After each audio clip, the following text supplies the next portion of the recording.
누가복음 6장 12절부터 16절까지입니다. 누가복음 6장 12절부터 16절까지 한 목소리로 읽겠습니다. 이때에 예수께서 기도하시러 산으로 가사 밤이 새도록 하나님께 기도하시고 밝음에 그 제자들을 부르사 그 중에서 12를 택하여 사도라 칭하셨으니 곧 베드로라고도 이름을 주신 시몬과 그의 동생 안드레와 야고보와 요한과 빌립과 바돌로메와 마테와 도마와 알페오의 아들 야고보와 셀롯이라는 시몬과 야고보의 아들 유다와 예수를 파는 자 델 가롯 유다라. 아멘. 오늘 말씀 제목은 아들, 제자, 사도예요. 아들, 제자, 사도. 오늘 기록된 이 말씀이 마가복음에도 있고요, 마태복음에도 있습니다. 오늘 말씀은 간단하죠. 12 제자들의 이름이 명단이 들어있는 말씀입니다. 그런데 이 말씀 제자들의 이름이 새 복음서에 다 기록이 되어 있어요. 그러니까 이게 그렇게 중요하지 않다면 다 모두 기록을 하지 않았을 수도 있어요. 그러니까 굉장히 중요하다는 말씀이에요. 근데 제자들 이름을 혹시 다 기억하세요? 지금 방금 읽었는데도 기억이 안 나죠? 그리고 우리가 수십 년 동안 신앙생활을 했어도 제자들의 이름을 외워야 할 그런 이유 같은 건 몰랐죠. 그래서 이 제자의 이름을 꼭 알아야 된다는 의미는 아닙니다.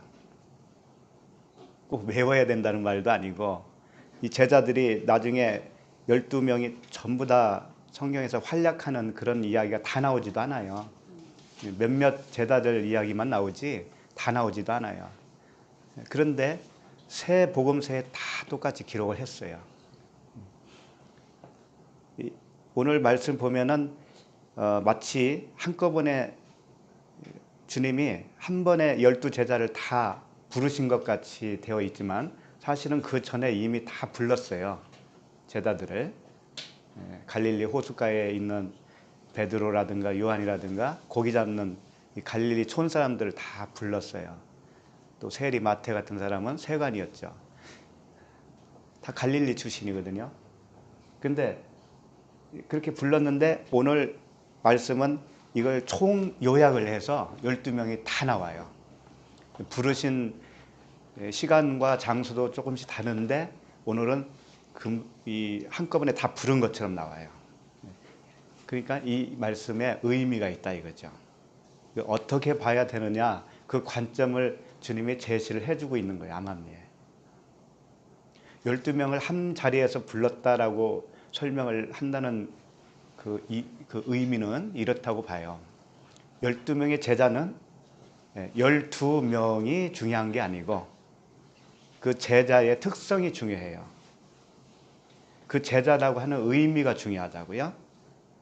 그래서 제자, 사도 또는 아들 이렇게 표현을 하지만 이 12 제자는 사실은 한 명을 말하고 있어요. 한 명. 누구일까요? 한 명. 우리 각자예요. 한 명이. 우리 각자.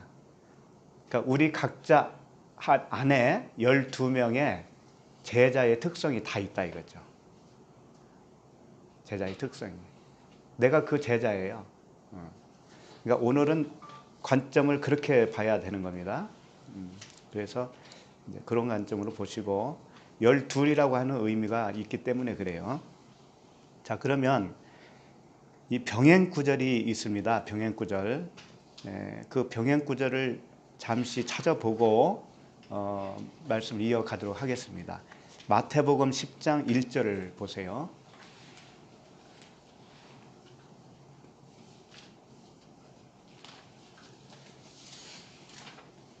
마태복음 10장 1절을 일단 찾아보시고, 거기 보시면 예수께서 그의 12 제자를 부르사 더러운 귀신을 쫓아내며 모든 병과 모든 약한 것을 고치는 권능을 주시니라 그랬습니다. 여기서는 예수님이 산에서 기도했다는 말도 없고요. 어디서 불렀다는 장소도 거론되지 않았어요. 마태복음에서는. 그런데 여기서는 예수님이 12 제자를 부르시고 더러운 귀신을 쫓아내는 병을 고치는 그런 권능을 주셨다라고 말씀을 먼저 하시고 나서 2절을 보세요. 이제 12 사도의 이름은 이러하니 그러죠. 처음에는 제자였잖아요. 제자를 불렀다고 분명히 말씀하셨잖아요. 그리고 나서 12 사도의 이름이다라고 말씀을 하고 있는 거예요. 그러면 이게 무슨 차이가 있느냐? 제자를 불러서 더러운 귀신을 쫓아내며 모든 병과 모든 약한 것을 고치는 권능을 받잖아요. 그 권능을 받으면 사도가 되는 거예요. 그러면 제자의 단계는 뭐겠어요? 제자는 배우는 거예요. 배워. 일단 다 배워야 돼요. 말씀을 배워. 배우면 그 다음에는 이 주어지는 권능이 있습니다. 권능을 따로 주는 게 아니에요. 배우면 그 자체가 권능이 돼요. 그 배운 그 자체가, 그 진리가 권능이 되는 겁니다. 그래서 더러운 귀신을 쫓아낸다고 하는 것은 뭐냐면 결국은 말씀이에요. 내가 오해하고 있었던 말씀, 내 생각으로 내 자의로 해석하고 내 자의로 생각해서 살아왔던 그 오해된 말씀들, 이게 귀신이에요. 이것이 쫓아내지는 거예요, 그냥. 그리고 내 속에 있는 언어가 바뀌었기 때문에 내가 다른 사람에게 복음을 전하잖아요. 그럼 다른 사람이 그 복음을 들었을 때 귀신이 또 동일하게 쫓겨나는 거예요. 그 말씀을 하는 겁니다. 그 다음에 모든 병과 모든 약한 것을 고친다. 병이라는 것은 뭘까요? 내가 율법 아래에서 꽁꽁 묶여서 옴짝달싹 못하고 끙끙 앓고 있는 그런 상태. 나를 살려주세요 라고 외치고 있는 그 상태에 그 사람에게 복음을 전했을 때 풀어지는 역사가 일어나죠. 평안이 임하죠. 그게 병 고치는 겁니다. 약한 것 잘 모르잖아요. 진리를 잘 몰라요. 이게 약한 거라고요. 그런 것들을 고칠 수 있는 권능은 뭐냐? 복음밖에 없잖아요. 예수 그리스도의 은혜와 진리의 복음, 그거밖에 없어요. 그러니까 말씀이 정말 하나님이 하시고자 하는 말씀으로 돌아왔을 때 내 입술을 통해서 나가는 말씀이 다 그 말씀이 될 거 아닙니까? 그럼 그 자체가 권능이 되는 거예요. 그렇게 됐을 때 다른 사람에게 복음을 전할 수 있을 거 아닙니까? 우리 식구들에게 아들이나 딸에게 친구에게 전할 수 있죠. 그러면 내가 사도인 거예요. 내가 사도인 거라고요. 그렇게 됐을 때. 그러니까 요즘 뭐 신사도 운동이니 이런 말씀이 있어요. 그런데 그런 것들이 다 오해에서 나온 겁니다. 왜냐하면은 사도직이라든가 제자라든가 이런 것들은 다 내면의 상태를 의미하고 있는 것이지 외적인 어떤 그 직분을 말하고 있는 게 아니에요. 성경을 쓰여지기까지는 직분이 필요해요. 1차적으로 내 안에 내가 처음에는 아들로 부름을 받습니다. 부름을 받고 그 다음에 배워서 제자가 되는 거예요. 그 다음에 이제 전할 수 있는 사도가 됩니다. 그러면 누구나 사도이고 누구나 제자인 거죠. 누구나 아들인 거잖아요. 네. 그렇지만 형제라는 개념도 돼요. 우리 서로에게 있어서는 형제. 네. 그런데 우리가 다 형제니까 형제라고 부릅시다. 이것도 좋죠. 그런데 이것은 외적인 거예요. 우리가 부르는 명칭은 외적인 거라고요. 무슨 말씀인지 알겠죠? 사도라고 부르자라고 하는 것은 외적인 것을 말하는 건데 사람들은 외적인 것을 굉장히 좋아하죠. 내가 사도가 됐으면 좋겠다. 근데 성경은 그걸 말씀하고자 기록한 게 아니거든요. 다 우리 안에서 일어나는 것이고 우리의 직위를 설명하기 위해서 있는 말씀들이에요.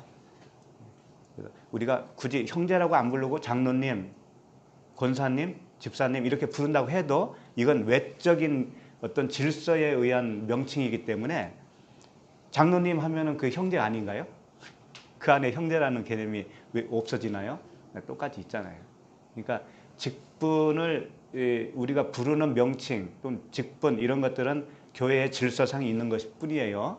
그렇지만 성경은 그걸 말씀하고자 하는 것이 아니고 우리 내면의 상태를 일차적으로 말씀하시는 거죠. 사도조차도 우리의 직분을 말하고 있어요. 우리 각각이 다 사도가 되어야 되는 거예요. 그러나 외적으로 사용하는 사도가 아니라는 거예요. 그것은 내적으로는 내가 사도가 맞는데 전할 수 있는 복음을 전할 수 있는 자라면 내가 내적으로는 사도가 맞아요. 그러나 외적인 직분은 그걸 사용할 수는 없는 거예요. 자, 그러면 모든 약한 것을 고치는 권능을 받으면 12사도의 사도가 되는 겁니다. 자, 그 다음에 마가복음으로 가보겠습니다. 마가복음 3장 13절.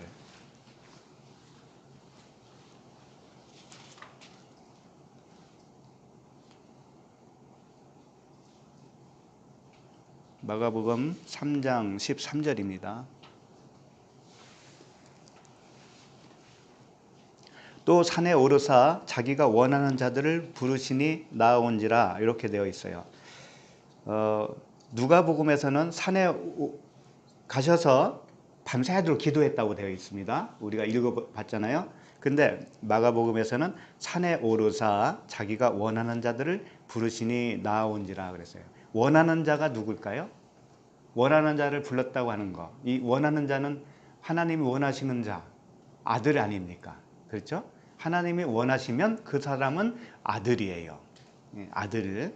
그 다음에 마가 14장 14절 이에 12를 세우셨으니, 자, 여기서는 사도라는 말도 없고 제자라는 말도 없어요. 그냥 12이라고 그랬어요.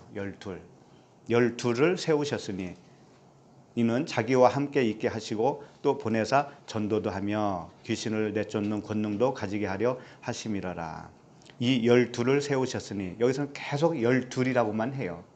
왜 그럴까요? 12이라고 하는 아들이라는 거예요. 처음에 그랬잖아요. 원하는 자들을 부르셨다고 그랬죠. 이 아들의 개념으로 지금 설명을 하고 있는 겁니다.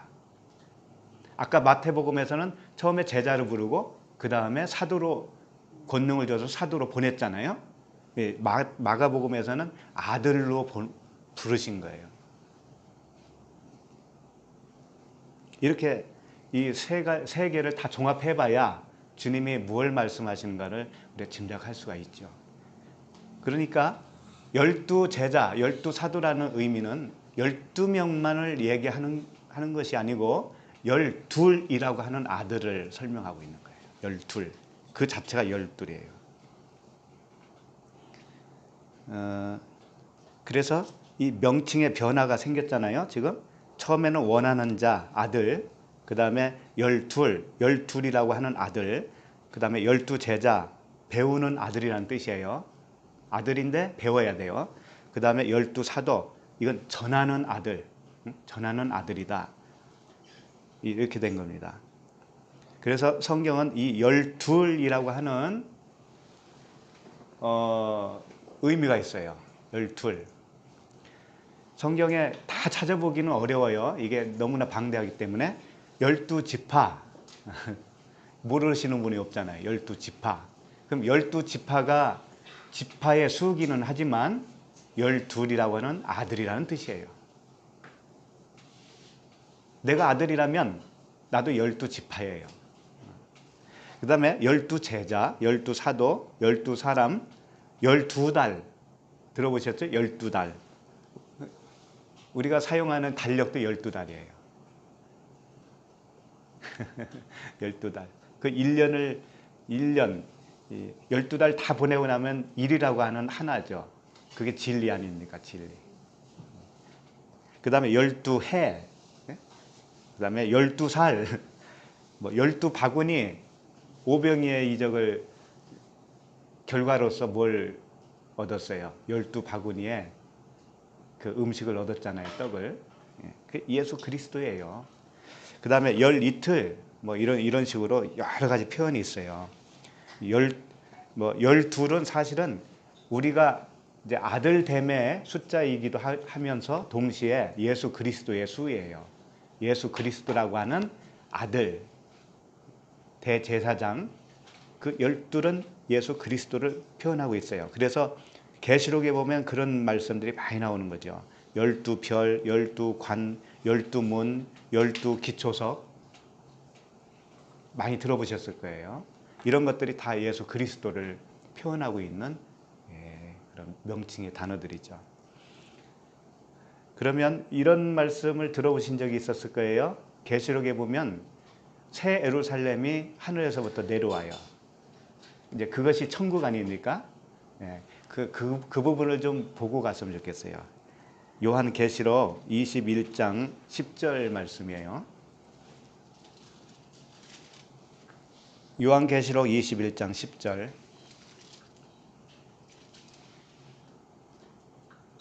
성령으로 나를 데리고 크고 높은 산으로 올라가 하나님께로부터 하늘에서 내려오는 거룩한 성 예루살렘을 보이니. 이것이 뭐냐? 천국이죠. 쉽게 말하면 영원한 우리가 도성을 간다고 그러잖아요. 근데 이것도 비유라는 걸 아셔야 돼요. 실제로 이렇게 이런 모양으로 내려오는 것이 아니란 말이죠. 이미 우리에게 임했습니다. 그것을 이렇게 비유로 표현하는 것뿐이에요. 자, 그러면 16절을 보세요. 16절. 그 새 예루살렘이 어떻게 생겼는가? 16절 보시면 그 성은 네모가 반듯하여 길이와 너비가 같은지라 그 갈대자로 그 성을 측량하니 12,000 스타디온이요 길이와 너비와 높이가 같더라. 이렇게 되어 있습니다. 여기에 보면 네모가 반듯하고 12,000 스타디온이라는 거예요.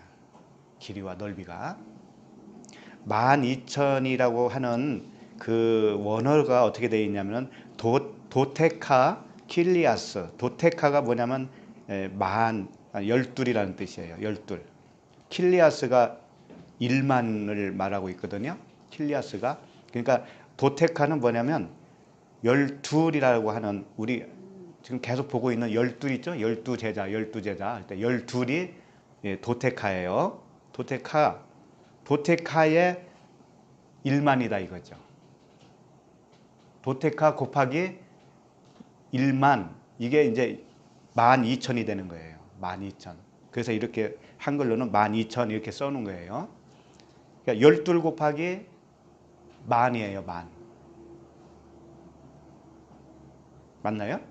천을 해야 되거든요. 네? 12 곱하기 만이면 12만이 되고 천. 나 천이지 참. 12,000. 천이지. 그렇죠. 그런데 12,000이라고 되어 있습니다. 12,000. 근데 이 12,000에다가 11을 곱하면 어떻게 되냐면 14만 4천이 되는 거예요. 네. 그래서 이 12,000이나 14만 4천이나 12이나 요게 다 같은 의미예요. 결국은 아들이라는 거예요. 아들. 나 한 사람을 이렇게 표현한 겁니다. 그리고 예수 그리스도를 그렇게 표현한 거예요. 그러니까 그 새 예루살렘이 내려온다라고 하는 그 성, 네모가 반듯하다고 하는 성이 뭐냐? 예수 그리스도예요. 말씀이라고, 말씀. 그 말씀이 내 안에 들어오잖아요. 그러면 내가 아들이 돼버려요. 그래서 나도 그 12이라고 하는 아들이 돼요. 12,000이라고 하는 아들, 14만 4천이라고 하는 아들. 네. 근데 신천지에서는 14만 4천을 숫자로, 성도의 숫자로 보고 있죠. 그래서 자기네 성도가 14만 4천이 되면 완전히 이제 세상이 이루어진다. 신천지가 완성이 된다. 이렇게. 근데 지금은 14만 4천이 넘었대요. 넘어가지고 그게 잘 안 맞으니까 영적인 14만 4천이라고 한대요. 또 이제 할 말이 없으니까.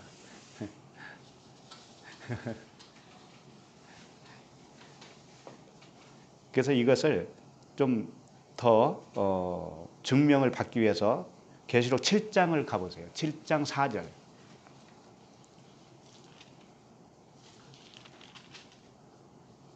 왜 14만 4천이 나오냐? 계시록 7장 4절에 보시면 내가 인침을 받은 자의 수를 들으니 이스라엘 자손의 각 지파 중에서 인침을 받은 자들이 14만 4천이니. 자, 12지파잖아요. 12지파가 총 입맞은 자, 구원받은 자를 세어보니까 14만 4천이라는 거예요. 근데 14만 4천이 어떻게 나왔냐? 각 지파마다 12,000씩 된 거예요. 12,000 곱하기 12지파 하니까는 14만 4천이 나온 거죠. 그러면 5절을 보세요.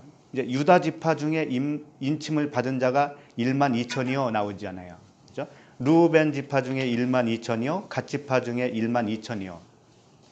아니, 한 지파가 1만 2천 명씩 입 맞았다라는 거죠. 근데 어떻게 지파마다 다 이렇게 똑같을 수가 있냐 이거예요. 예? 어떻게 12,001명도 될 수도 있고 2명도 될 수 있을 텐데 어떻게 1만 2천 명이시냐 이거지 항상. 6절도 보면 아셀 지파 중에 1만 2천이요, 낫달리 지파 중에 1만 2천이요, 므낫세 지파 중에 1만 2천이요. 다 1만 2천이잖아요.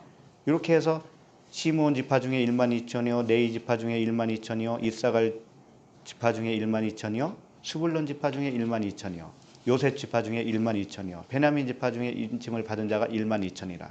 이렇게 해서 다 더해 보니까 14만 4천이 나왔다 이거죠. 그런데 입맞은 자는 구원받은 자죠. 쉽게 말하면. 그러니까 14만 4천은 구원받은 자의 수라. 그걸 말하고 있어요. 그래서 쭉 내려가면은 13절을 한번 보세요. 13절. 같은 계시록 7장이에요. 13절 보시면 장로 중 하나가 응답하여 나에게 이르되 이 흰옷 입은 자들이 누구며 또 어디서 왔느냐. 흰옷 입은 자들이 이야기가 나오는데 요 자들이 다 그냥 14만 4천에 들어와 있는 자들이에요. 똑같은 거예요. 그러니까 입맞은 자 14만 4천, 흰옷 입은 자 다 같은 말씀이란 말이죠. 같은 의미를 가지고 있어요. 흰옷 입은 자들이 누구며 또 어디서 왔느냐 그러니까 14절. 내가 말하기를 내 주여 당신이 아시나이다 하니 그가 나에게 이르되 이는 큰 환난에서 나오는 자들인데 어린 양의 피에 그 옷을 씻어 희게 하였느니라. 자, 큰 환난에서 나오는 자들이고 어린 양의 피에 그 옷을 씻어 희게 하였다. 이게 입맞은 자이고요. 흰옷 입은 자라는 거죠. 그럼 이게 뭐냐? 큰 환난에서 나온 건 뭐냐? 십자가의 죽음을 의미하잖아요. 그렇죠? 십자가의 죽음은 무엇이냐? 첫 번째가 죽고 두 번째로 세워지는 거예요. 첫 번째 죽는 것이 무엇이냐? 말씀이에요. 말씀. 율법이 죽고 복음으로 살아나는 거예요. 진리로 살아나는 거죠. 행위 언약에서 죽고 은혜 언약으로 살아나는 거예요. 이게 뭐냐? 옷을 빠는 거예요. 옷을 빠는 거예요. 처음 옷을 빠는 것이 뭐냐? 처음 옷이 뭐냐? 율법이란 말이에요. 시내산에서 주어진 율법. 우리가 교회 다니면서 처음 배운 말씀들이 옷이에요. 옷. 우리가 입었던 옷이에요. 처음 입었던 옷. 근데 그걸 빨아야 돼. 그래서 광야 생활에서 그 옷을 빠는 겁니다. 지금까지 계속 빨고 왔을 수도 있고 이제 시작한 사람도 있고 다 그런 거예요. 15절. 그러므로 그들이 하나님의 보좌 앞에 있고 또 그의 성전에서 밤낮 하나님을 섬김에 보좌에 앉으신 이가 그들 위에 장막을 치시니라. 보좌에 앉으신 이가 하나님이시죠? 그분이 장막을 쳤다라는 것은 그분 자신이 성전이라는 뜻이에요. 그분 자신이 성전이시고 우리는 그 성전 안에서 사는 그분과 하나 된 아들들이죠. 이게 12이라는 뜻이에요. 17절. 이는 보좌 가운데에 계신 어린 양이 그들의 목자가 되사 생명수 샘으로 인도하시고 하나님께서 그들의 눈에서 모든 눈물을 씻어 주실 것임이라. 자, 이게 이제 결과적인 거잖아요. 그분 목자 되시는 그분이 우리를 인도하시면 생명수 샘으로 인도하시면 우리가 눈에서 눈물을 그분이 씻어 주신다. 이게 무슨 의미일까요? 더 이상 울지 않는다는 걸까요? 안식. 네, 그 맞는 말씀이에요. 근데 왜 눈물을 씻어준다는 표현으로 하셨을까요? 그 안식을? 세상 말로 눈물이 이제 복음을 알면 더 이상 눈물이 안 나올까요? 눈물이 더 나오죠. 감사해서 나오죠. 감사해서 나오죠. 근데 눈물을 씻어준다는 의미가 뭘까요? 마음의 눈이라는 말 들어보셨어요? 눈은 마음이에요. 마음의 눈을 열어주시사 그런 말씀도 있죠. 그러니까 여기서 눈물 하면은 마음에서 나오는 물을 말하는 것인데 그 물은 뭘까요? 처음에 우리는 진리를 몰랐잖아요. 그렇지. 그러니까 마음에서 나오는 나의 생각, 이게 눈물이었어요. 그러니까 육체의 눈물이에요. 쉽게 말하면. 그걸 씻어줬다라는 것은 더 이상 그 눈물이 이제는 안 나온다는 거죠. 진리의 물만 나오게 되어 있죠. 네. 그런 거예요. 그래서 어떤 분들은 냉랭해 하잖아요. 복음을 알았다고 해요. 냉랭해. 눈물도 안 흘려야 된다는 거죠. 눈물 좀 흘리세요. 여기서 말하는 눈물은 그 눈물이 아니니까.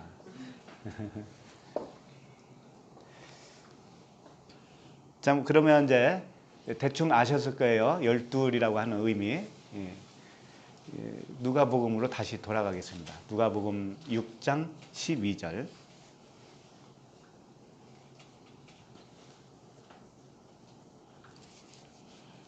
다시 본문으로 돌아왔습니다. 이때에 예수께서 기도하시러 산으로 가사 밤이 새도록 하나님께 기도하셨다. 이렇게 되어 있어요. 자, 이걸 보면 표면적으로 보면 밤새도록 기도한 거 아닙니까? 철야 기도한 거 아닙니까? 그래서 금요기다 기도회가 생긴 거 아닌가요? 그럴 수도 있어요. 그럴 가능성이 커요. 주님이 하셨으니까. 주님이 밤이 새도록 하나님께 기도하시고 그 다음에 이제 12 사도들을 불러주셨다. 이런 말씀이에요. 일단은 기도하시러라고 하는 이 프로시쿠마이 이 동사입니다. 기도하는 거예요. 기도하는 거. 그 다음에 산으로 갔습니다. 이 산은 뭘까요? 영적으로 말씀을 계산해 보면 이 산은 뭘까요? 산은 평지와 대조되는 말씀이에요. 평지. 그래서 이 말씀 오늘 16절까지 끝나고 나면 예수님이 제자들과 내려와서 평지에 서시니 이렇게 되어요. 네? 그러니까 지금은 산에 있는 거죠. 산에 있어서 무엇인가를 하고 나면 평지가 되는 거예요. 무엇인가를 하는 거예요. 그러면 그 산은 무엇일까요? 산은 높다라는 의미예요. 높다. 산은 높으니까 오로스라고 하는 거예요. 오로스. 지리적으로 높은 곳을 의미하는데 우리 마음 상태가 처음에는 어떤 상태였어요? 높았죠. 네. 아유, 감사해요. 손까지 들어주시면서 표현해 주셔서. 높았어요. 그게 육신의 생각이라고 합니다.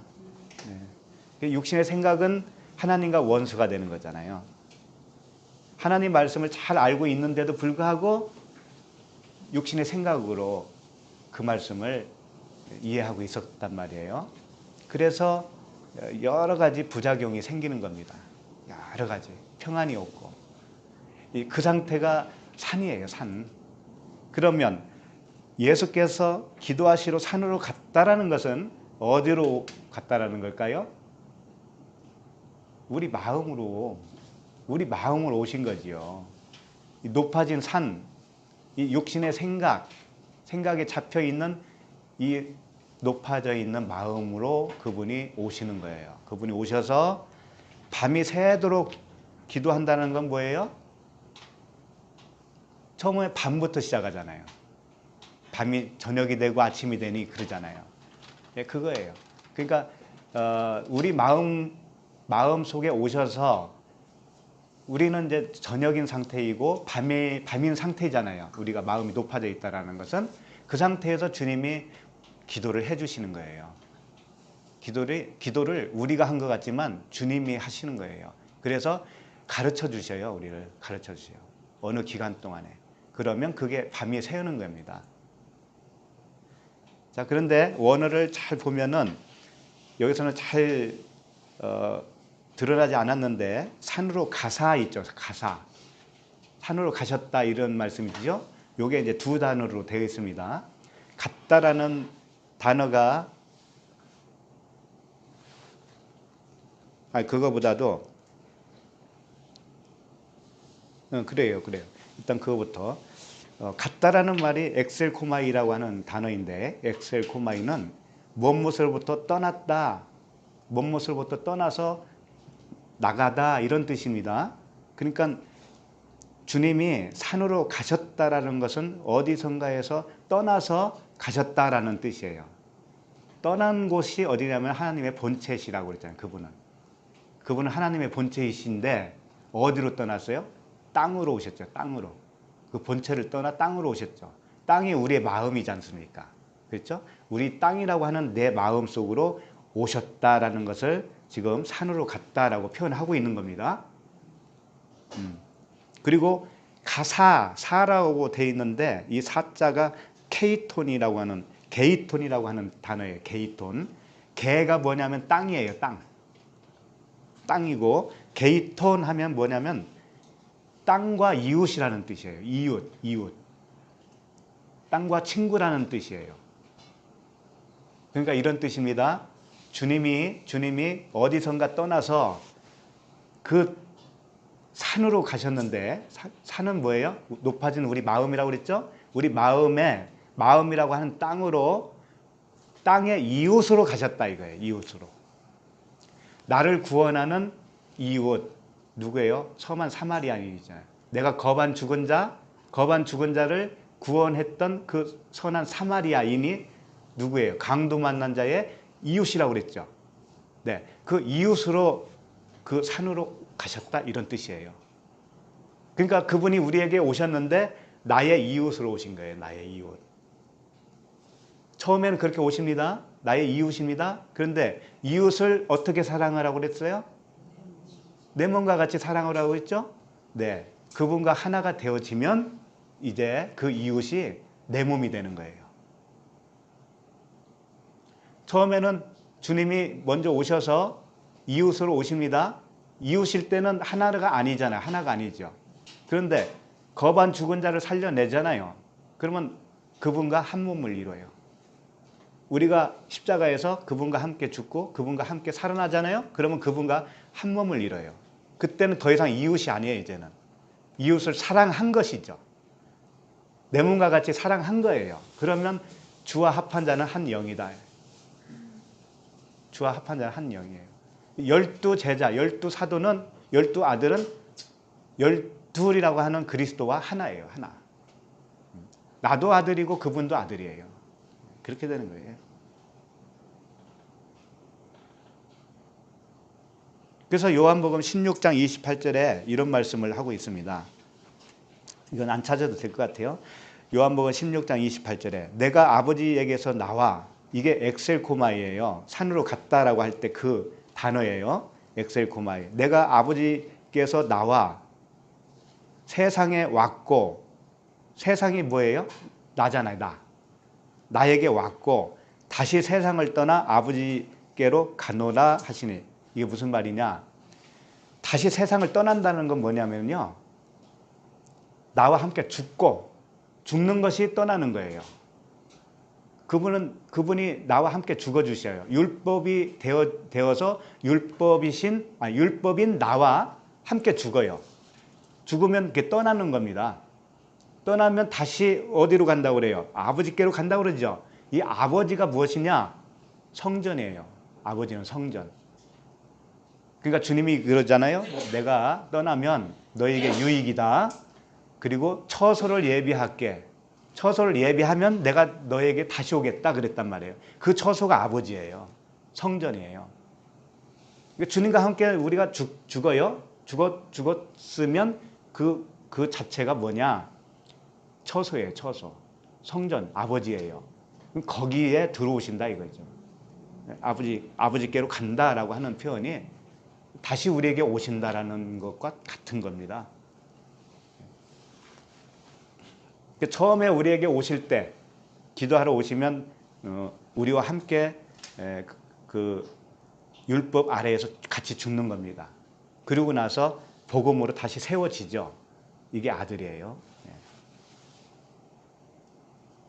그리고 마태복음 4장 11절에 보시면 예수님이 그 40일 동안 마귀에게 시험을 당하잖아요. 거기에 보시면 이에 마귀는 예수를 떠나고 천사들이 나와서 수종드니라. 자, 이게 간단한 말씀인데 어떤 거냐면 마귀는 예수를 떠나고 천사들이 와서 수종을 들었다. 내 각자가 예수라고 생각해 보세요. 내 각자가 예수인데 마귀가 떠나요. 그 마귀는 뭐예요? 율법이고 나의 육신의 생각이에요. 그것이 떠나면 천사들이 와서 수종드는 거예요. 천사가 뭐예요? 복음이잖아요. 진리의 복음이죠. 은혜의 복음이죠. 그렇게 되는 거예요. 그러니까 오늘 주님이 산에 가셔서 밤새도록 기도했다라는 것은 우리 마음판에 오신 겁니다. 오셔서 저녁인 우리 마음 상태, 높아진 우리 마음 상태에서 기도를 해주시는 거예요. 그렇게 되면 우리가 기도의 집이 돼요. 기도의 집.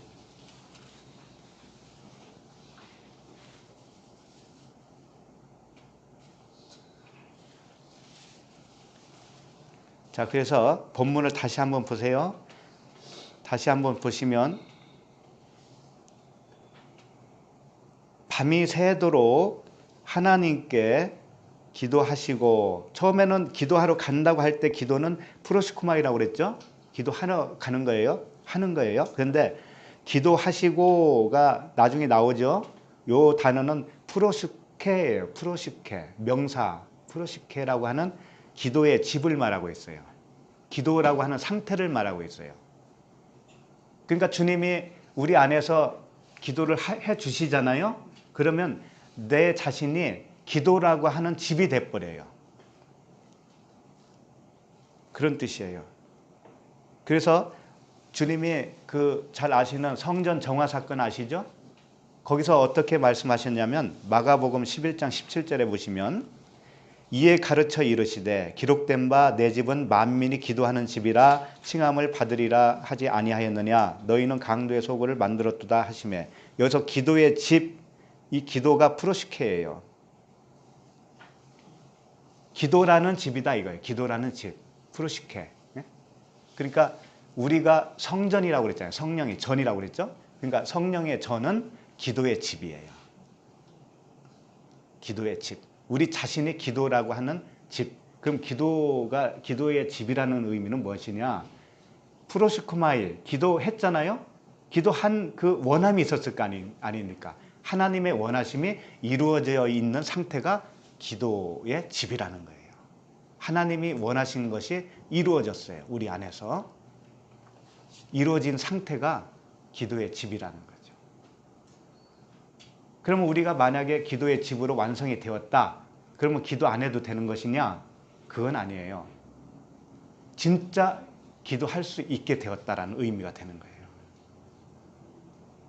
진짜 기도. 그 전에는 가짜 기도였다면 이제는 진짜. 왜 그러냐? 하나님의 뜻을 다 알았거든요. 말씀의 진리를 다 알아버렸거든요. 그래서 무슨 기도를 해야 될지를 알아요. 그래서 허탄한 기도를 안 하게 되는 거예요. 그때부터는. 생명에 관계된 것만 기도하게 되어 있어요.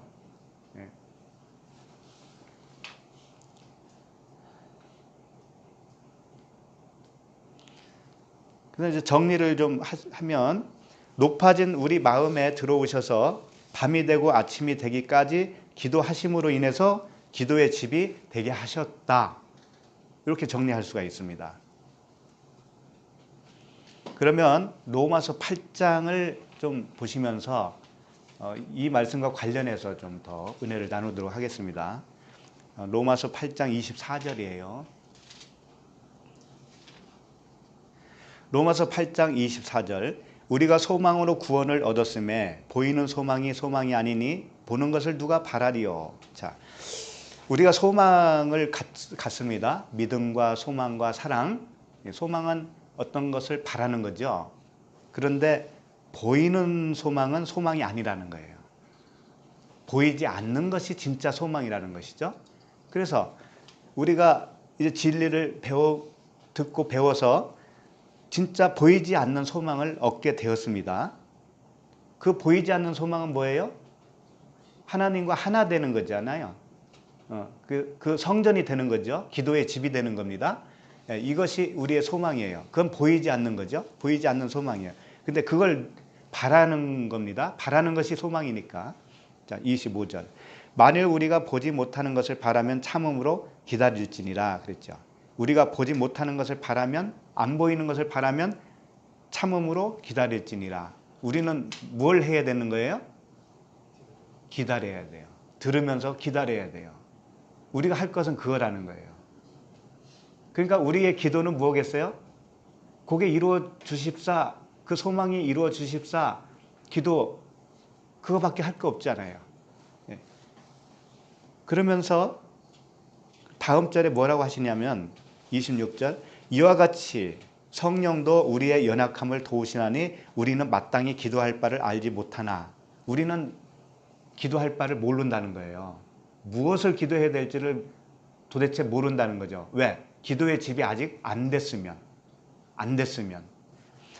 그런 상태에서 오직 성령이 말할 수 없는 탄식으로 우리를 위하여 친히 간구하시느니라. 성령이 친히 간구하신다는 거예요. 그것이 오늘 예수님이 산에서 밤새도록 기도했다라는 말씀과 똑같은 말씀이에요. 네?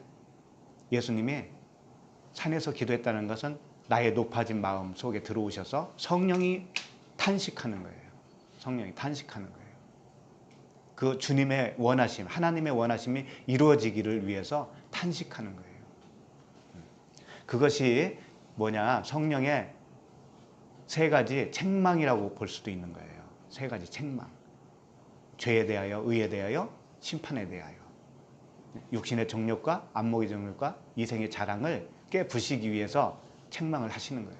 이게 뭐냐?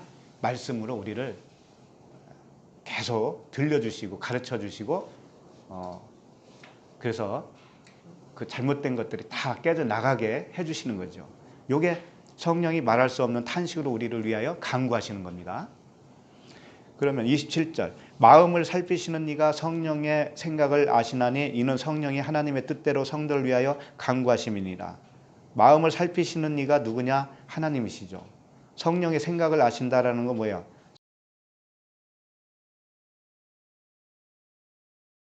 성령이 하나님의 뜻대로 성도를 위하여 간구하십니다.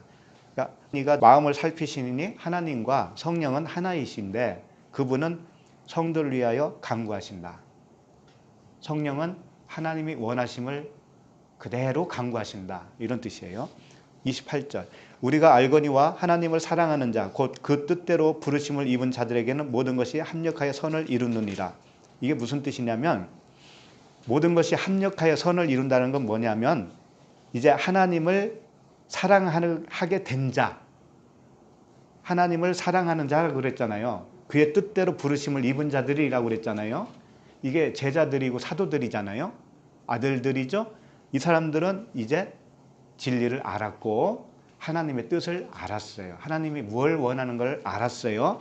그러면 합력하여 선을 이룬다는 건 뭐냐? 나와 그 하나님과 하나로 선을 이룬다 이거예요. 함께 선을 이룬다 이거예요. 하나님의 마음과 내 마음이 일치가 됐으니까 같은 뜻을 이루어 나가는 거예요. 같은 뜻을. 이게 합력하여 선을 이룬다의 뜻이에요. 그러니까 하나님만 처음에는 하나님이 먼저 친히 간구를 하셨잖아요. 우리가 무엇을 구할지 모르니까.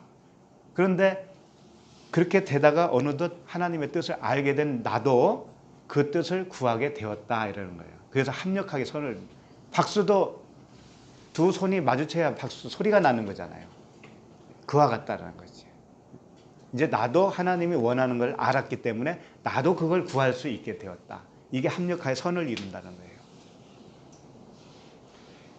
29절, 하나님이 미리 아신 자들을 또한 그 아들의 형상을 본받게 하기 위하여 미리 정하셨으니 이는 그로 많은 형제 중에서 맏아들이 되게 하려 하심이니라. 자, 하나님이 미리 아신 자들은 뭐예요? 하나님이 구하는 부르시는 자들이죠. 택한 자들. 예, 그 아들의 형상을 본받게 하기 위해서 미리 정하셨다. 미리 정하셨다라는 건 뭐냐면 예수 그리스도를 정하셨다 이런 뜻이에요.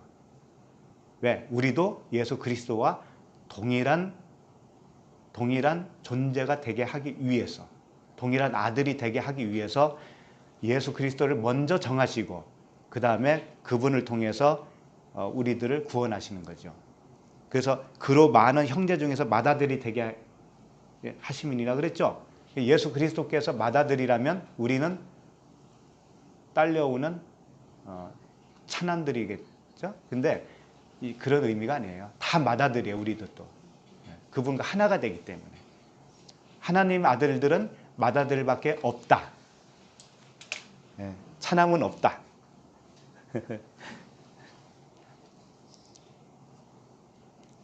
그래서 이제 그 30절까지 보고 8장 30절 또 미리 정하신 그들을 또한 부르시고 미리 정하신 그들을 또한 부르셨다는 거죠. 부르신 그들을 또한 의롭다 하시고 의롭다 하신 그들을 또한 영화롭게 하셨느니라. 이게 무슨 말이냐면 아까 처음에 서두에 우리가 마가복음도 보고 마태복음도 봤잖아요. 근데 12를 택하사 이렇게 되어 있죠. 한쪽에는 또 한쪽에는 제자들을 택하시고 사도들을 택하셨다고 되어 있잖아요.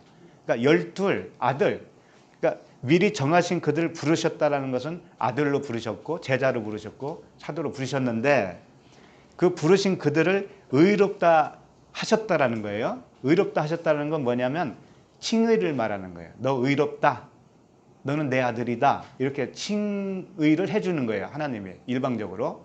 그런데 칭의는 받았어요. 우리가 구원은 받았는데 좌충우돌 아직은 잘 몰라요. 자녀답게 살지를 못하고 있는 상태죠.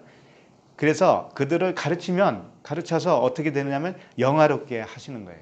그러니까 영화롭게 했다라는 그 단어가 독사조예요. 독사조. 영광에 참여한다 이런 뜻이에요. 그리고 찬송을 한다, 찬양을 한다 이런 뜻입니다. 그 독사조라는 뜻이. 그러니까 하나님께 의롭다 함에 하나님이 인쳐 주셨잖아요. 의롭다. 그런데 의롭다 함에 걸맞는 의로운 자로 만들어 주었다 이런 뜻이에요.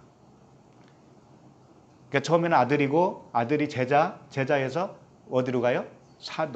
사도가 되는 것이 뭐냐? 찬양을 하는 것이에요. 정말 찬양을 하는 것이에요. 정말 찬송을 돌려드리는 거죠. 이 상태가. 그래서 의로운 찬양, 이 찬양은 다른 것이 아니고 진리의 언어를 말하는 거예요. 진리의 언어.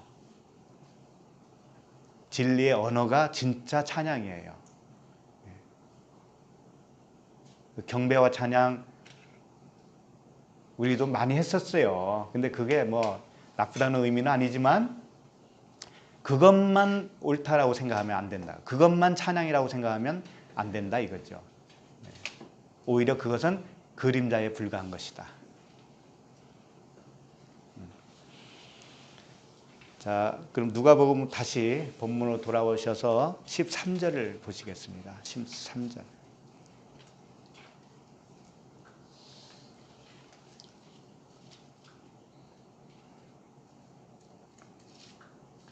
13절 밝음에 그 제자들을 부르사 그 중에서 12를 택하여 사도라 칭하셨으니 자 밝았다 이거죠. 저녁이 되고 아침이 되었다 이겁니다. 주님이 기도를 다 해주셨어요. 우리 안에서 성령의 책망으로 우리를 깨어부시고 다시 세웠다 이거죠. 우리 안에서 밤새 성령의 탄식의 기도를 하고 우리 마음이 제자에서 사도가 돼버렸어요. 이제 비진리가 떠나고 사도가 됐어요. 그런 의미죠. 그 제자들을 부르사 이제 먼저는 제자들로 부르는 겁니다. 그렇죠? 예, 제자들을 불러요. 제자들은 배우는 사람을 의미합니다. 그러니까 출애굽해서 광야에서 40년 동안이 뭐냐? 제자예요. 그리고 사도가 뭐냐? 가나안 땅이에요. 가나안 땅에 들어가면 그때가 사도라고요. 부르사 그 중에서 12를 택하여 이렇게 되어 있습니다. 자, 이제 택하였다라는 것을 좀 우리가 생각해 봐야 되겠습니다. 택했다. 불렀다. 택하였다.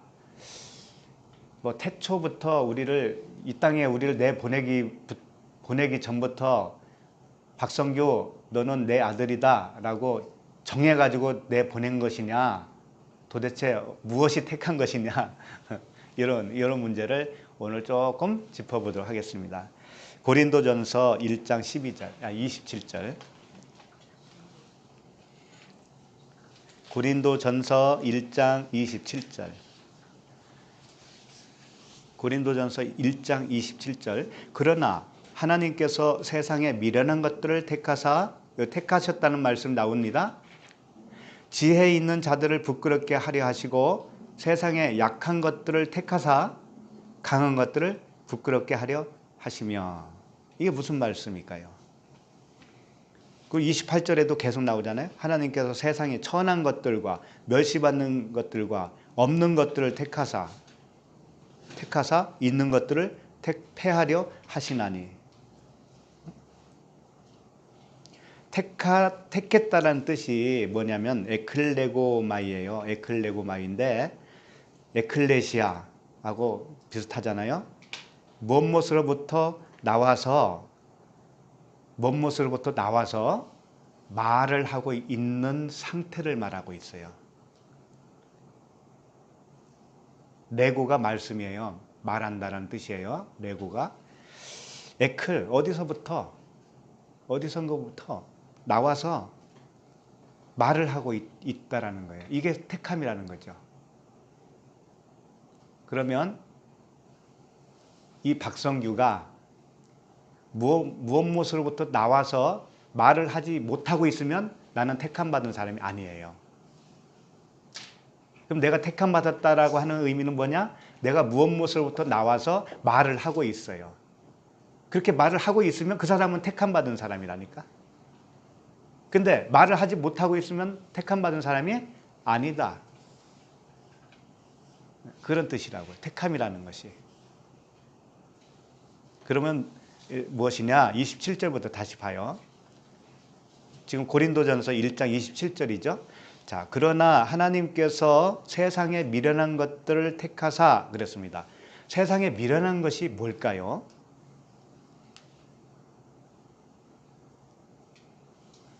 다시 한번 말씀드리지만 다 우리 안에서 나 한 사람의 이야기입니다. 세상이 뭐예요? 내 마음이잖아요. 마음. 땅도 내 마음, 밭도 내 마음이죠.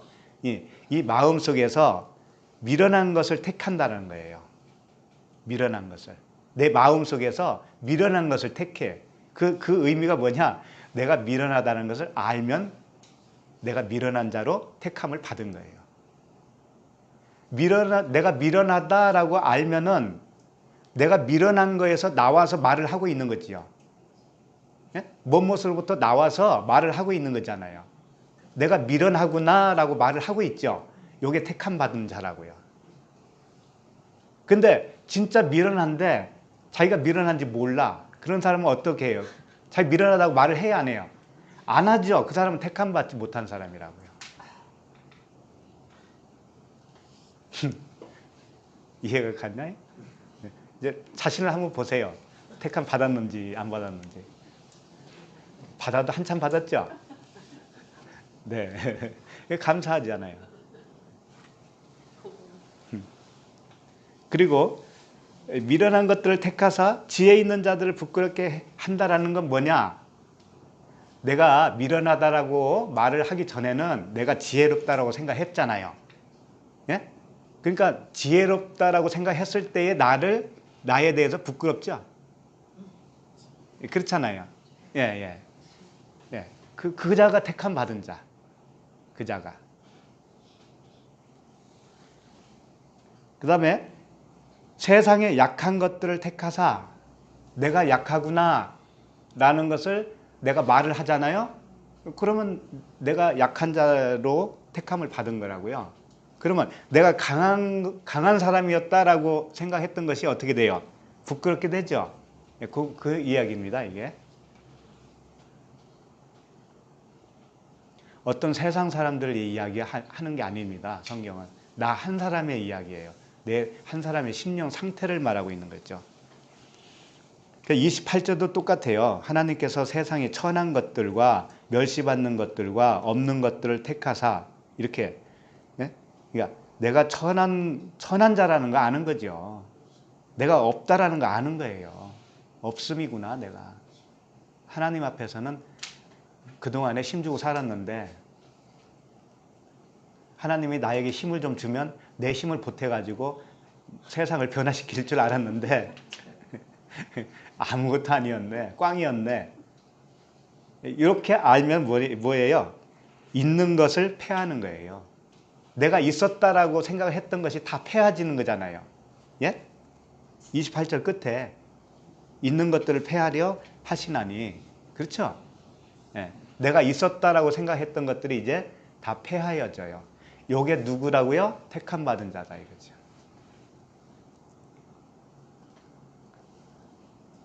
이 세상에 나오기 전에 뭐 선택을 했던 말든 그런 거 생각할 것도 없어요. 그런 상태가 되어 있느냐 안 되어 있느냐 요걸로 보시면 되는 거라고요.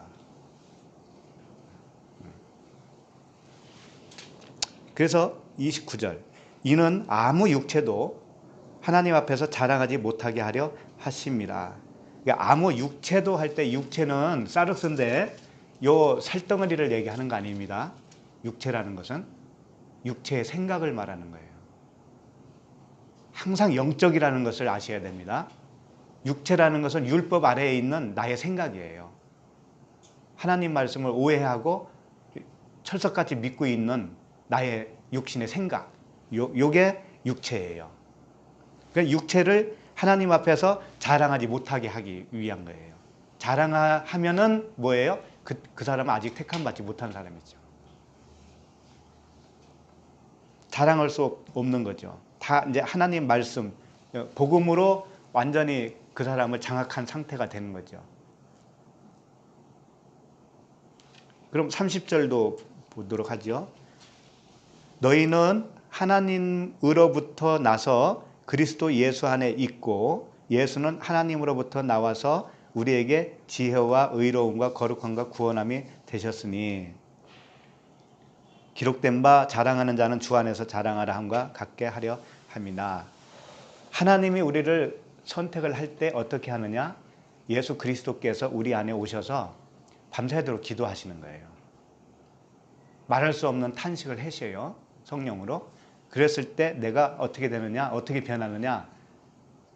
그 위에 나와 열거한 그런 거예요. 내가 미련한 자구나. 내가 약한 자구나. 내가 멸시받아야 마땅한 자구나. 내가 천한 자였구나. 이렇게 알게 되어져요. 이렇게 알게 되어지면 그 사람은 선택받은 사람이에요. 택함 받은 사람. 그렇게 되는 거죠.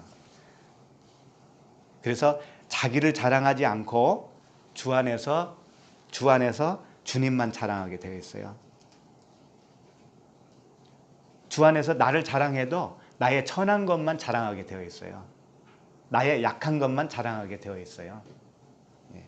그게 택함 받은 자의 공통점이에요. 그럼 이제 누가복음 본문으로 다시 돌아옵니다.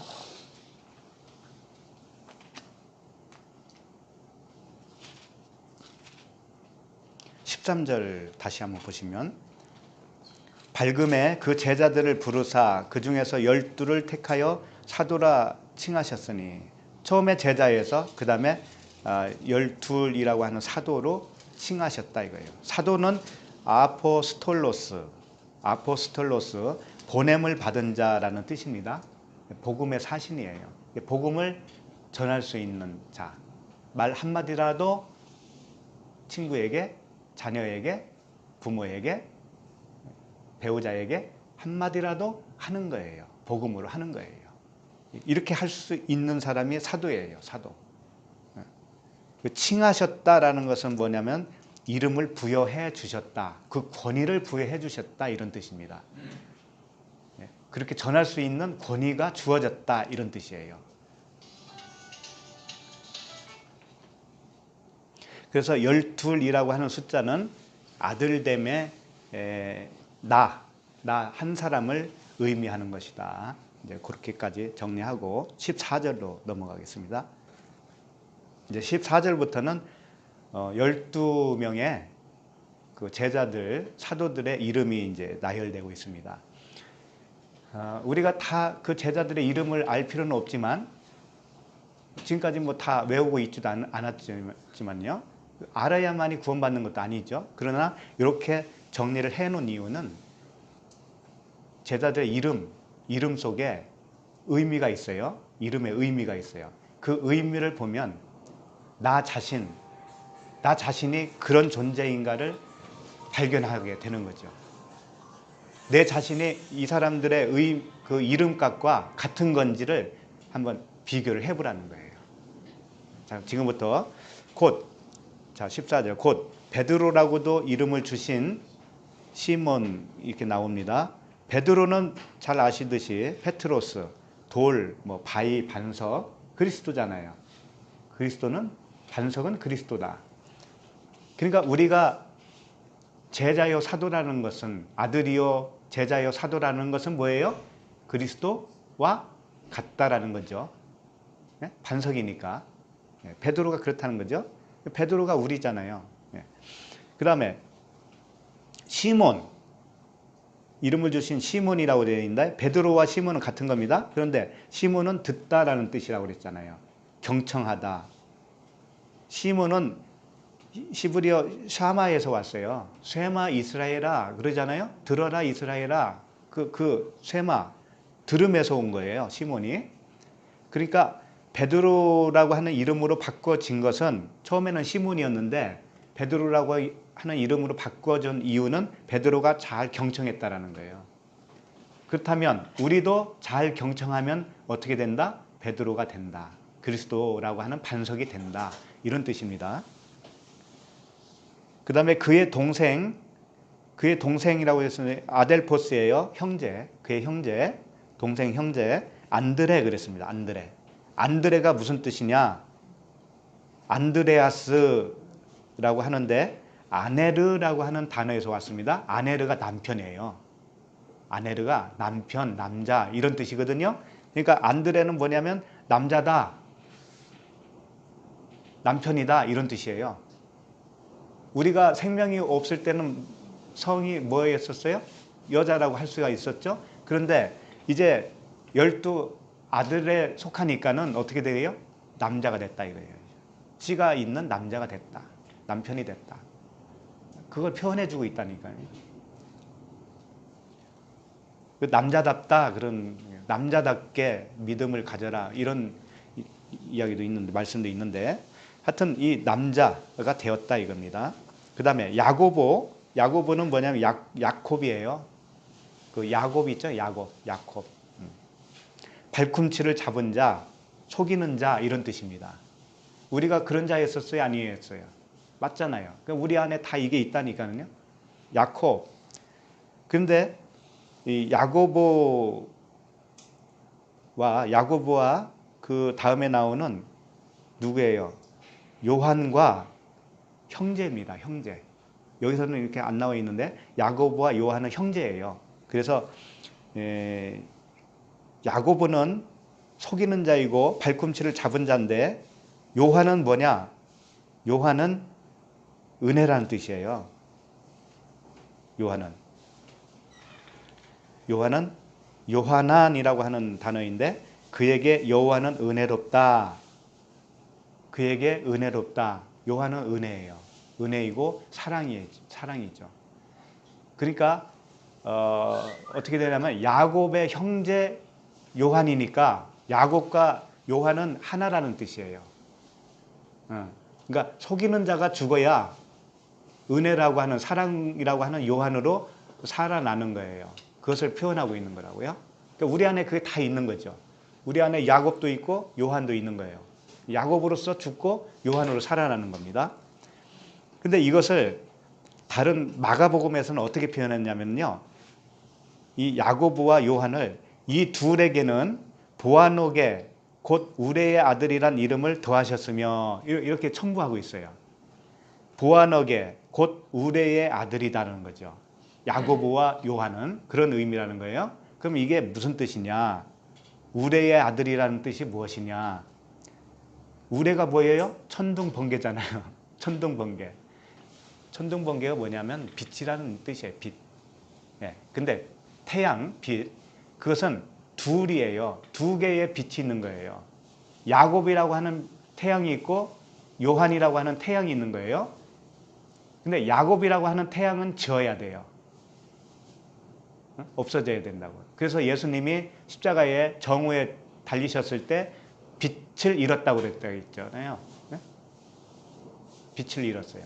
그러니까 예수, 육체 예수, 율법으로는 빛을 잃어버려야 진리의 빛이 뜨는 거죠. 그래서 야고보는 여기서 죽어야 할 야고보, 요한은 야고보 대신 살아가는 진리를 표현하고 있는 것이죠. 그래서 실제로 야고보 사도가 제일 먼저 순교당합니다. 그리고 요한이 제일 오래까지 살아요. 네. 그걸로도 이렇게 표현해주고 있는 거죠. 그러니까 우리도 야고보로 빨리 죽어야 요한으로 오래 살아요.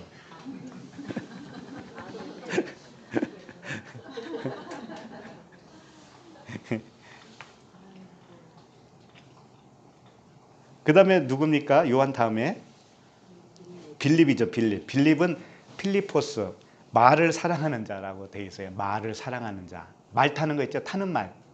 왜 타는 말을 사랑하는데 이게 무슨 뜻이냐? 말은 그리스도예요. 근데 계시록에 보면 말 종류가 나오죠. 백말도 나오고 청생말 그런 거 나오죠.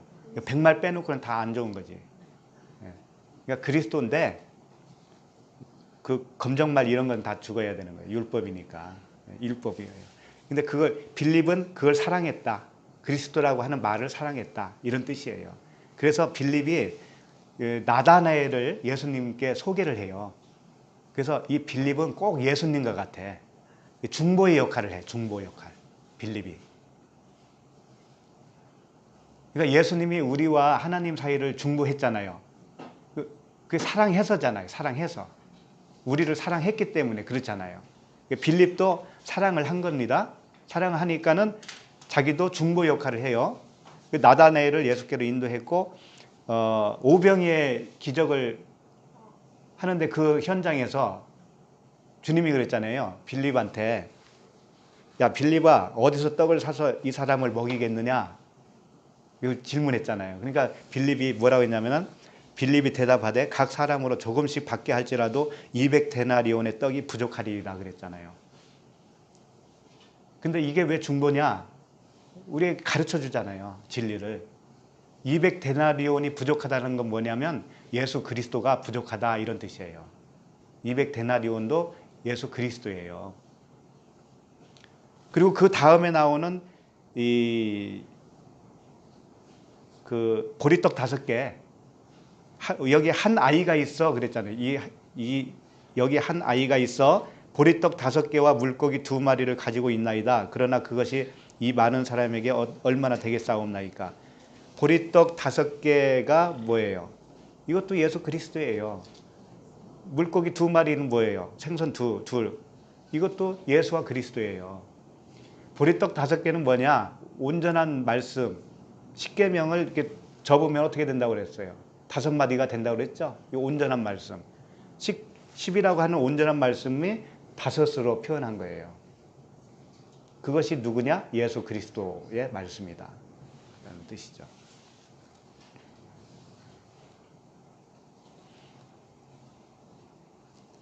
그 다음에 바돌로메가 나옵니다. 바돌로마이오스. 이건 뭐냐면 바가 뭐냐면 벤이라는 뜻이고요. 아들이라는 뜻이에요. 아들. 아들. 그 다음에 돌로메의 아들이다 이런 뜻이에요. 돌로메의 아들이다. 바돌로메가. 바돌로메가 돌로메의 아들이다 이런 뜻인데 돌로메가 뭐냐 그럼 또 이게 밧이랑의 아들이다 이런 뜻이에요. 밧이랑. 돌로메가 뭐냐? 밧이랑이라 이거죠. 밧이랑이 뭐죠? 밧구랑. 마음의 할례. 마음의 회개. 마음의 할례예요. 우리가 마음의 할례 일어났어요, 안 일어났어요? 일어났잖아요.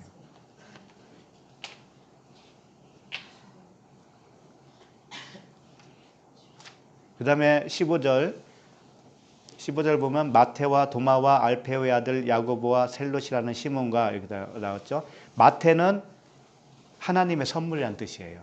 하나님의 선물. 우리가 은혜로 구원받았으니 하나님의 선물이 맞죠. 도마는 쌍둥이라는 뜻이고요. 결합이라는 뜻이에요. 쌍둥이라는 뜻이고 결합. 쌍둥이가 뭐예요? 예수와 그리스도가 쌍둥이죠. 율법과 복음이 쌍둥이죠. 이것이 결합을 하면 성령이 되는 거예요. 진리가 되는 거예요. 진리의 성령.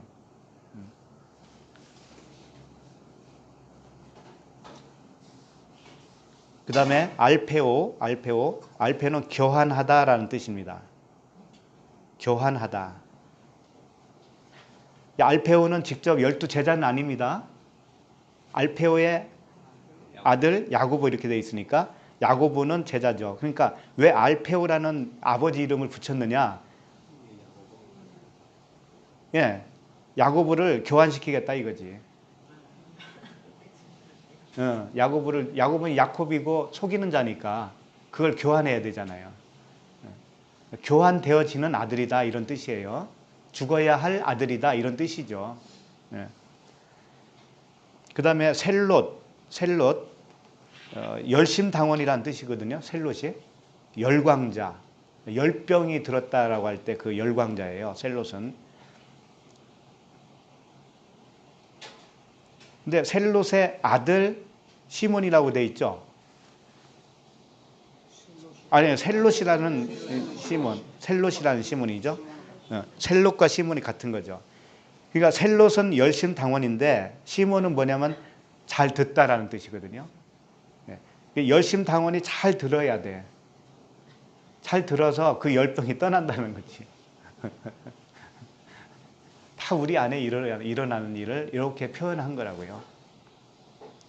그 다음에 16절 야고보의 아들 유다와 예수를 파는 자 될 가룟 유다라.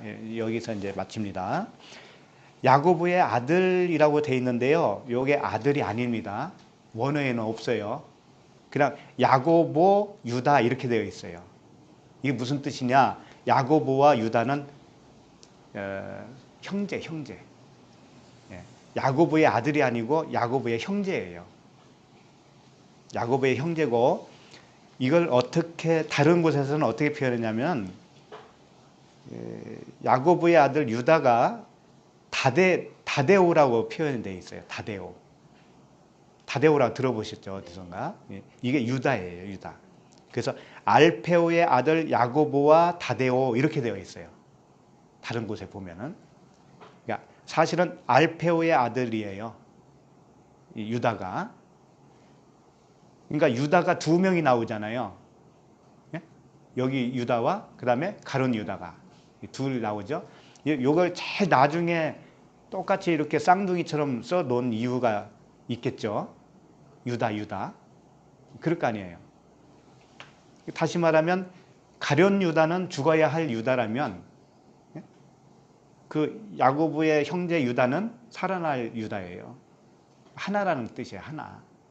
하나를 이렇게 표현하고자 하는 것이죠. 근데 원래 유다라는 뜻은요, 찬송하다라는 뜻입니다. 좋은 이름이에요. 유다 지파에서 그리스도께서 오셨잖아요. 찬송하다. 예후다거든요. 유다가 예후다, 찬송하다. 이 다데오는 무슨 뜻이냐면 사랑받은 아들이라는 뜻입니다. 다데오. 그러니까 유다와 다데오는 같은 겁니다. 다른 곳에서는 유다를 다데오라고 표현했고요. 여기서는 유다라고 표현했습니다. 그런데 다데오라는 뜻은 뭐냐면 사랑받은 아들이고 유다라는 것은 찬송하다라는 뜻이죠. 그런데 가룟 유다는 죽어야 할 찬송이고 죽어야 할 유다라는 뜻이에요. 여기에는 다데오라는 뜻은 없어요. 사랑받는 아들이라는 뜻은 없다고요. 그냥 유다에는. 그냥 유다는 그냥 찬송한다라는 의미지만 가룟 유다도 찬송을 하는 거예요. 근데 죽어서 찬송하는 것이고, 예? 이쪽 유다는 사랑을 받은 아들로 찬송하는 거예요. 그 찬송은 두 가지가 있는 거예요. 죽는 것도 찬송이고 살아나는 것도 찬송이에요. 근데 둘이 각각 다른 게 아니고 둘이 다 같은 거잖아요. 율법과 복음이 같듯이. 그러니까 우리가 옛것이 죽으면 새것으로 살아나잖아요. 그러니까 옛것과 새것이 이제 하나가 돼버리지. 네, 그와 같은 거예요. 그래서 이제 여기 보면 가룟이 뭐냐 이거예요. 가룟 유다가 나오는데 가룟은 뭐냐면 기랏 여아림에서 나왔어요. 기랏 여아림. 구약에 보면 기랏 여아림이라고 하는 지명 이름이 나와요. 법궤에 있는데. 그래서 기랏 여아림이 무슨 뜻이냐? 기초를 놓는다. 그런 뜻이에요. 기초. 유다가 죽음으로 인해서 기초를 놓고 이쪽 유다가 살아나는, 사랑받은 자로, 사랑받은 아들로. 예수라고 하는 기랏 여아림. 예수라고 하는 기초를 놓잖아요. 기초 놓는 게 뭐예요? 십자가에서 죽으시는 거잖아요. 그렇게 죽으시면 그 위에 뭐가 세워지냐면 사랑받는 아들로 건축이 되어진다 라는 뜻이에요.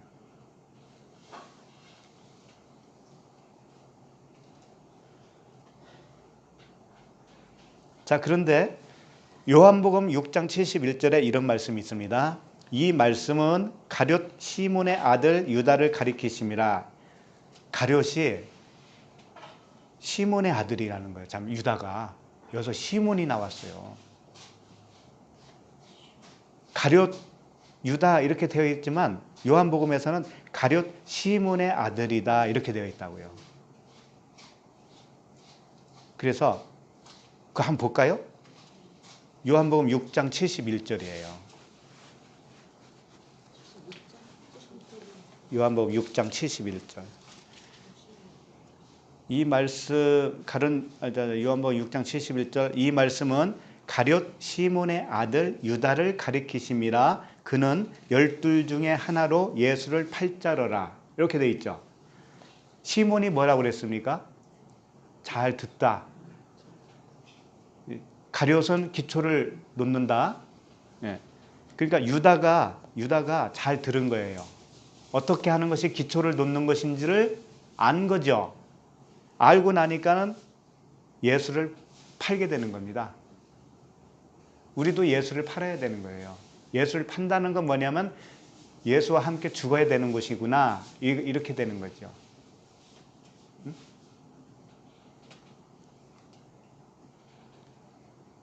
근데 재밌는 것이 가룟 유다만 유대 출신이에요. 12 제자 중에 가룟 유다만 유대 출신이고 나머지는 다 갈릴리 촌동네 사람들이에요. 그러니까 이게 무슨 의미가 있느냐. 예루살렘 유대는 겉에 거라고 그랬잖아요. 표면. 그것으로는 죽어야 된다 이거죠. 가룟 유다가 대표로 죽고 나머지 11명이 살아나는 거예요. 전체로 봤을 때 그런 의미로 주어졌다고요. 가룟 유다만 죽는 것으로 여기서 표현되고 있는 거예요. 예수를 파는 자로. 그리고 나머지 다 살아나는 것으로 표현하고 있는 것이죠.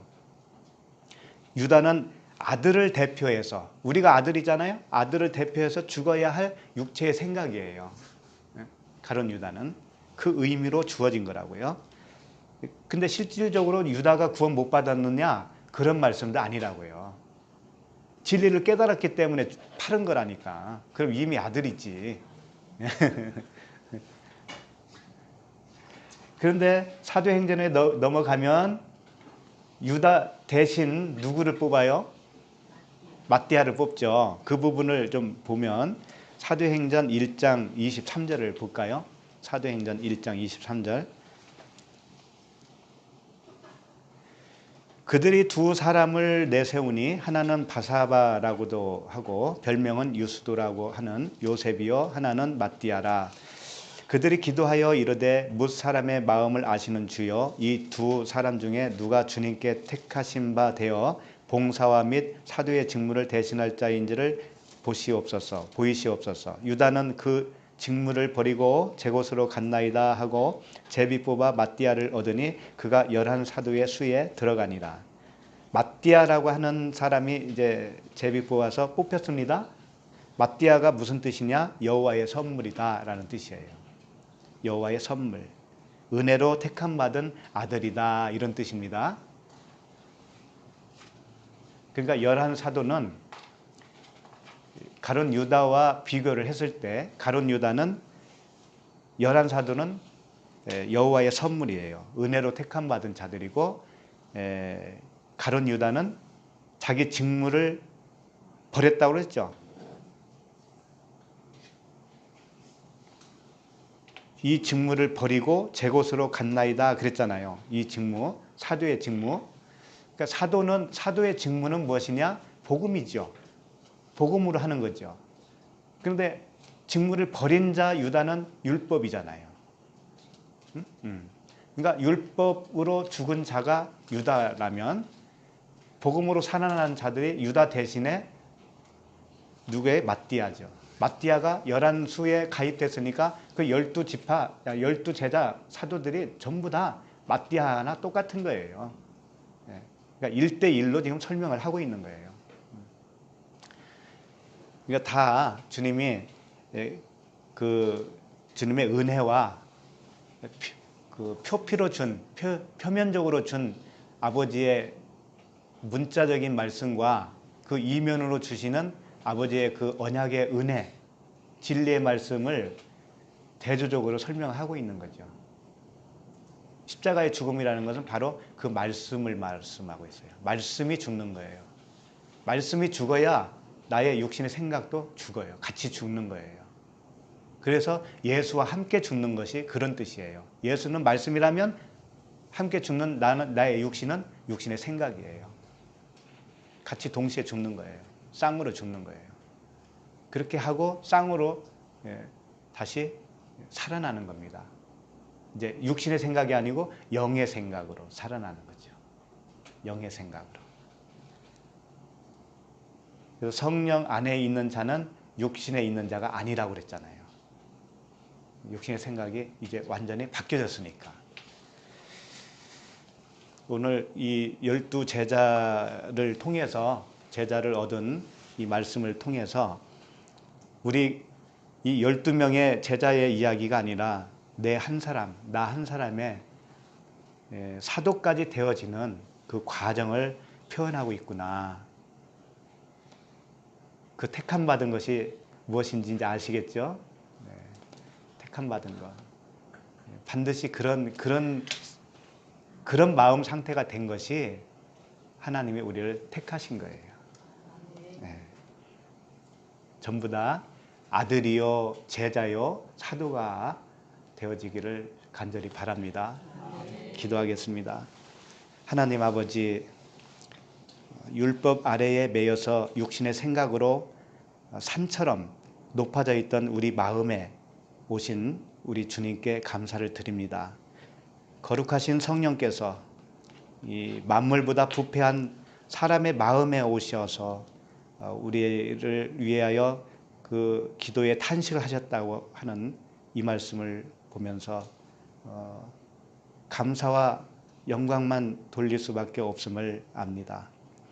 주께서 친히 탄식의 기도를 해주시고 기도의 집이 되게 해주신 그 아버지의 은혜에 다시 한번 감사와 찬송을 드립니다. 우리 각자의 심령 속에 오셔서 낮아지고 가난해진 그 마음을 택하시고 부여했던 마음을 부끄럽게 하신 우리 주님, 아들로 부르시고 제자로 가르치시고 사도로 보내주시는 아버지의 크신 은혜가 우리 모두에게 임하시길 간절히 바라옵나이다. 감사드리며 예수 그리스도의 이름으로 기도드립니다. 아멘.